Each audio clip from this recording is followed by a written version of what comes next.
함께 읽겠습니다.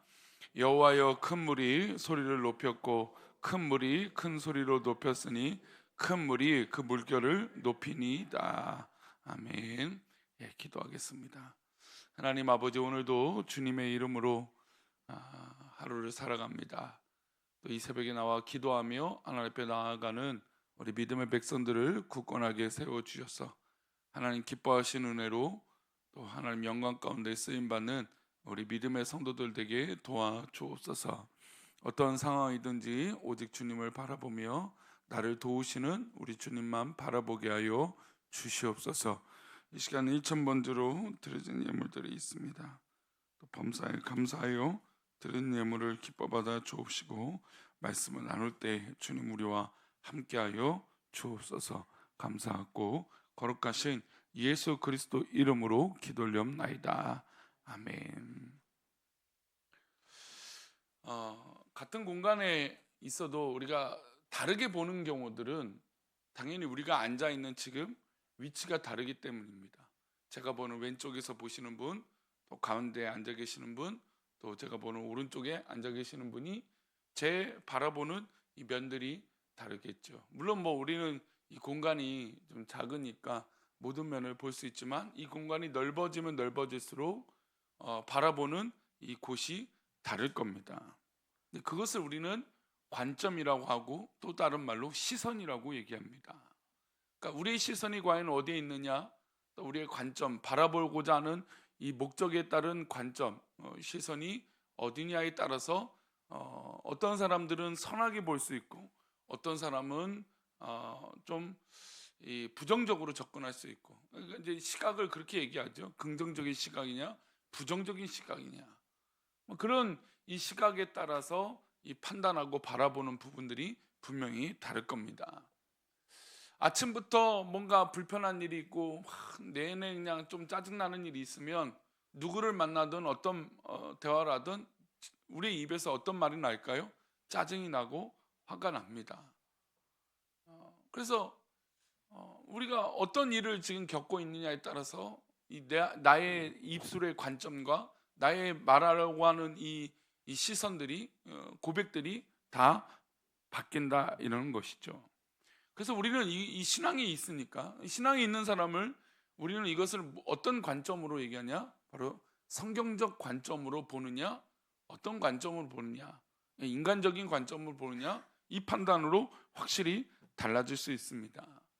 제가 지난 주일에 한번 그런 얘기를 드린 적이 있는데, 아무래도 목사는 우리 성도들의 영적인 상태들을 다 알고 있습니다 라고 하는 것은 왜 그렇게 알 수 있을까요? 저는 아무래도 목회적인 관점을 늘 이 목양하는 관점으로 성도들을 바라보기 때문이에요.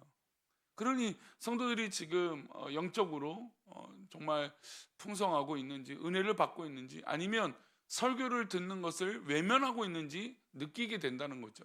그러니까 아무래도 설교를 듣는 것을 외면하면 영적인 상태가 당연히 좋을 수는 없는 거죠. 그러나 물론 무조건적으로 목사의 말을, 설교를 잘 듣는다고 해서 그것이 좋은 신앙이라 말할 수는 없겠지만, 그럼에도 불구하고 말씀을 듣는데 주저하지 않고 마음을 활짝 여는 성도는 아무래도 영적으로 풍성한 성도가 될 것입니다. 그것은 당연히 어디 있으니까 잘 알 수 있을까요? 이 강대상에 서 있으니까 알 수 있죠.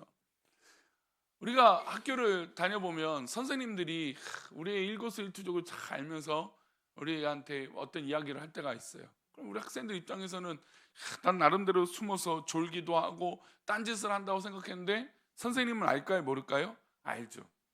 근데 그 비결은 바로 이 강대상에 있다는 거죠. 이 교탁, 선생님을 가르치는 선생님들이 가르쳐 있고 서 있는 교탁에 보면 알 수 있는 거죠. 비단 이런 것뿐만 아니라 당연히 누구는 우리를 잘 알고 계실까요?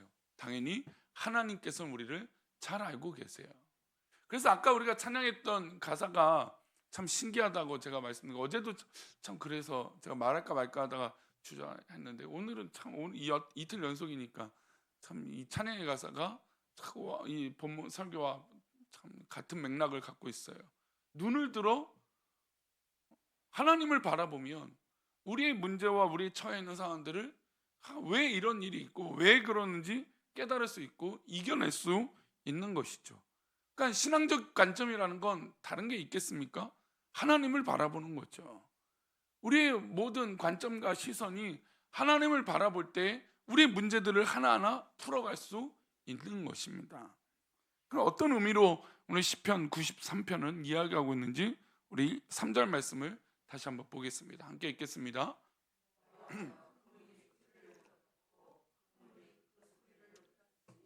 큰 물이 그 물결을 높이나이다. 지금 어떤 단어가 3번 반복하고 있습니까? 큰 물이, 큰 물이, 큰 물이라고 해서 3번 반복하고 있습니다. 이야기는 지금 홍수가 났다는 얘기입니다. 홍수가 나고 큰 물이 나니까, 그래서 우리가 살고자, 이 시편의 저자는 살고자 큰 소리를 높였고, 또 이 물들의 소리가 높였으니까 살려달라고 자기도 소리를 높여야 되는 거예요. 그러니까 큰 물이 있고 홍수가 나면, 홍수가 나서 큰 물이 소리가 나기도 하지만 이것을 극복하기 위해서 많은 것들이 시끄럽죠. 예를 들어서 현대사회도 뭐 태풍이 온다고 하면 어떻습니까? 하루 전날부터 뉴스에 계속해서 얘기합니다. 당연히 소리가 높여지죠. 사이렌을 울리거나 방송을 하거나 문자를, 요즘같이 문자를 보내서 사람들이 다 알도록 소리를 내는 것입니다. 지금은 이제 다른 소리겠죠. 예전은 어디 높은 산에 올라가서 큰 소리로 비가 많이 옵니다, 홍수가 났습니다, 도망가십시오, 이런 소리를 내겠죠. 그러니까 태풍이 불고 바람이 불고 뭐 홍수가 나면 그 소리가 큰 것이 아니라 우리들의 소리도 커질 수밖에 없는 겁니다.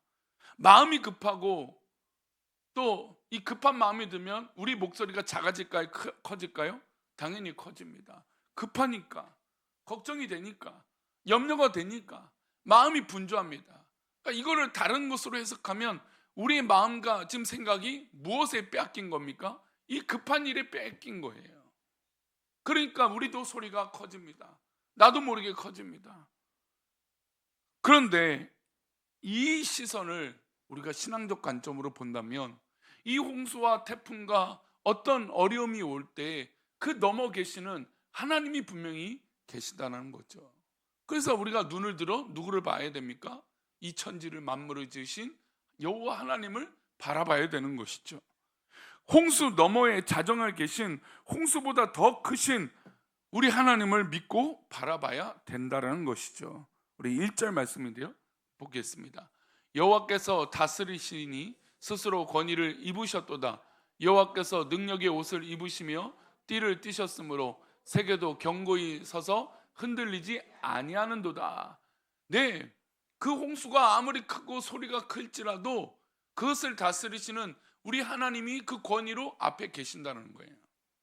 하나님께서 능력을 옷을 입으시고 띠를 띠시고 세계도 견고하게 세우시는 분이 우리 하나님이시라는 거죠.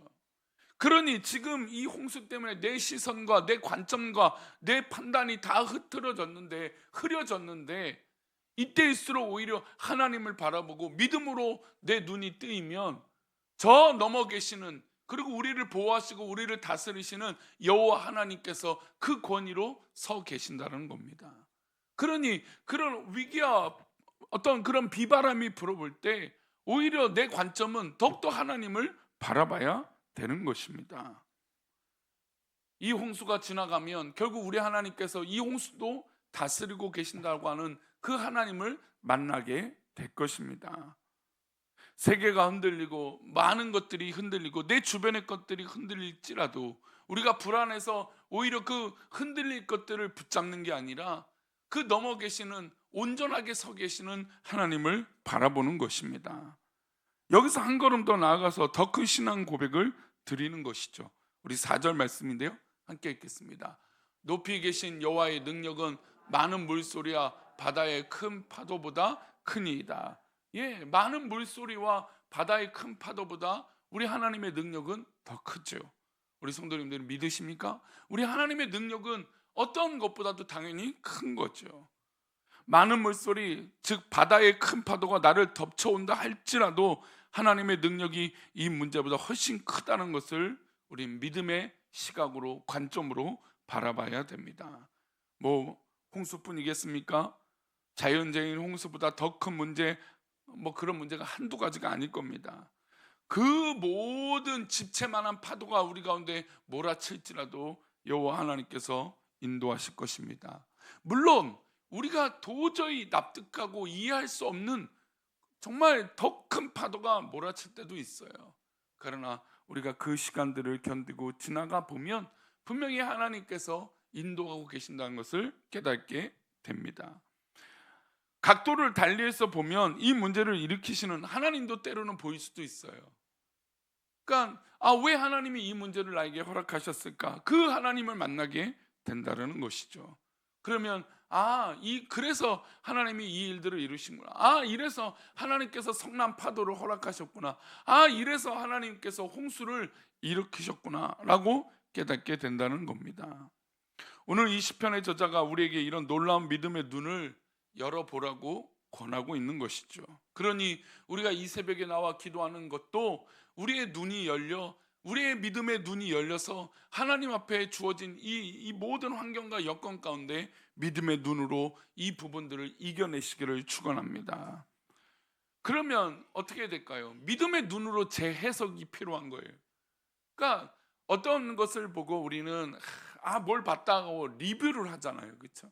아니면 어디 갔다 오면, 여행 갔다 오면 여행 소감을 얘기하잖아요. 그러니까 그것은 다시 해석을 하는 거거든요. 내가 이래서 좋았고, 무엇을 먹어서 좋았고, 무엇을 봐서 좋았다라고 해석을 합니다. 근데 그 해석들이 사람마다 좀 어때요? 조금씩 다 다르죠. 어떤 사람들은 같은 곳을 가도 난 그것이 좋았어. 어떤 사람은 또 이것이 좋았어. 이런단 말이죠. 그러나 믿음의 사람들은 공통점으로 결국에 하나로 모여야 될 곳이 있어요. 그것이 어디입니까? 바로 믿음의 관점이고 하나님을 바라보는 관점이에요.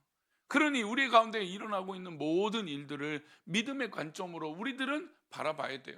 그러니까 많은 성도들이 목장 모임을 통해서 기도 제목을 나눕니다. 설교 말씀을 듣습니다. 다양한 의견이 나오겠죠. 그러나 결국에 모여지는 건 하나님의 은혜요, 하나님의 영광이라는 것이죠.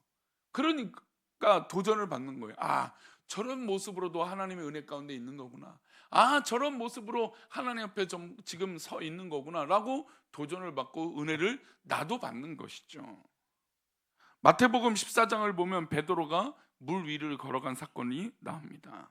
저도 종종 이 예화를 나눌 때마다 어떻게 풍랑 위에 걸으시는 예수님을 보고 이들은 왜 놀랬을까? 근데 우리도 그럴 거 아닐까요? 우리의 삶의 현장 가운데 지금 많은 일들이 일어났는데 이것을 풍랑으로 여기고 때로는 예수님 오고 옆에 계심에도 불구하고 예수님을 유령으로 보고 귀신으로 보는 그런 우리들의 모습이 있는 거 아니겠습니까? 그리고 베드로는 주님을 향하여 나도 물 위에 걷고 싶다고 얘기를 합니다. 베드로가 참 대단하죠. 그런 면에서 보면 참 용기가 있는 것 같아요. 자기도 물 위로 뛰어내립니다. 물에 빠지지 않았어요. 처음부터 빠지지 않았습니다. 예수님을 바라보고 한 걸음 한 걸음 내딛는데 갑자기 파도와 바람이 부니까 그때 뭘 봐요? 파도를 보는 거죠. 그리고 겁이 벌컥 난 거죠. 그러니까 어떻게 됐습니까? 물에 빠지게 됐던 거죠. 이 사건은 우리의 관점과 우리의 시각이 과연 어디 있느냐에 따라서 굉장히 중요한 메시지를 지금 주고 있는 것이에요.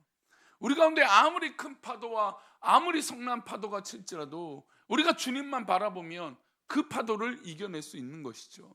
그런데 우리가 겁먹고 우리가 주님 바라보지 않고 우리가 성난 파도 바라보면 결국 그 늪에 빠지게 되는 것입니다. 우리 인생도 잔잔한 물 위를 걸을 때 아무 문제 없이 주님과 시선을 교환하고 바라보죠. 근데 어떤 큰 문제가 있을 때 여러분 주님을 바라본다는 게 쉽겠습니까? 당장 누구한테 전화하고 당장 누구한테 도움을 구하지 않겠습니까? 우리는 언제나 인간적인 도움이 우선일 때가 훨씬 더 많다라는 거죠. 물론 그 인간적인 도움도 하나님이 인도하실 때가 분명히 있을 겁니다. 그러나 기도하는 것보다 믿음의 판단보다 먼저여서는 안 된다는 것이죠. 그러니 여러분 어떤 믿음이 좋은 믿음이겠습니까? 어떤 믿음이 큰 믿음이겠습니까? 어떤 상황일 때마다 하나님을 바라보고 믿음으로 주님을 바라볼 때 여러분 그것이 바로 큰 믿음이고 좋은 믿음이 되는 것입니다. 예수님의 옷자락을 붙잡았던 12년 동안 혈우병에 갇혀있던 그 여인은 그 수많은 인파 속에 누구만 바라본 걸까요? 예수님의 옷자락만 바라본 거예요. 그러니 사람들이 손가락질하고 사람들이 멀리하고 사람들이 저주받았다라고 얘기하는 그런 이야기들은 들리지 않은 것이죠. 오직 주님만 바라보고 주님의 옷자락이라도 붙잡겠다라고 했던 그 믿음의 눈이 열렸기에 그 모든 문제를 믿음으로 이겨낸 것입니다. 그러니 예수님이 자신의 능력이 나갔다는 것을 보시고 그 여인에게 뭐라고 얘기하십니까? 사람들이 막 재촉했습니다. 지금 빨리 병자를 고치러 가셔야 되니까 막 조책하는 발걸음도 있었습니다. 그런데 예수님은 그 걸음을 멈추시고 그 여인에게 뭐라고 하셨습니까? 그 여인에게 믿음이 크도다라고 말씀하시지 않습니까? 그 여인의 믿음을 보시고 그 죄를 사하여 주신 거 아닙니까? 그러니 우리 사랑하는 이 새벽을 깨우는 성도님들, 우리가 지금 주님 앞에 보여드릴 건 우리의 믿음을 보여드리는 것이고, 우리 주변에 일어나는 모든 문제들 가운데 우리가 가져야 될 시각은 바로 믿음의 시각이고 또 하나님만 바라보는 것인 줄 믿습니다. 어떤 일이 있든지 오직 하나님만 바라보십시오. 어떤 일이 있든지 오직 주님을 바라보시고 눈을 들어 주님만 바라보는 믿음의 하루가 또 그런 시간 되시기를 축원합니다. 기도하겠습니다. 하나님 아버지, 우리가 하루하루 살아갈 때 순간순간마다 이랬다 저랬다 우리의 마음이 이리 흔들리고 저리 흔들릴 때가 있습니다. 별거 아닌 것에 내 마음이 빼앗기고 별거 아닌 것에 하나님을 바라보지 못할 때가 있음을 고백합니다. 하나님, 우리의 믿음을 붙잡아 주셔서 오직 주님만 바라보게 하여 주시고 우리의 믿음의 눈이 열려 오직 주님만 향하게 하여 주옵소서. 우리 그런 믿음의 눈이 모두에게 열리기를 소망하고 거룩하신 예수 그리스도 이름으로 기도 올리옵나이다. 아멘.